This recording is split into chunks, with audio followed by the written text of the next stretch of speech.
Srisailam project గేట్లు రేపు ఎత్తనున్నట్లు అధికారులు తెలిపారు. ఎగువ రాష్ట్రాల్లో కురుస్తున్న భారీ వర్షాలతో కృష్ణానదికి భారీగా వరద పోటెత్తుతోంది. దీంతో జూరాల నుంచి శ్రీశైలం జలాశయానికి భారీగా వరద నీరు వచ్చి చేరుతోంది.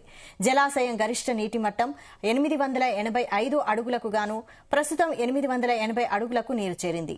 శ్రీశైలం జలాశయం సామర్థ్యం 215 టీఎంసీలకు గాను ప్రస్తుతం 195 టీఎంసీలకు నీరు చేరింది.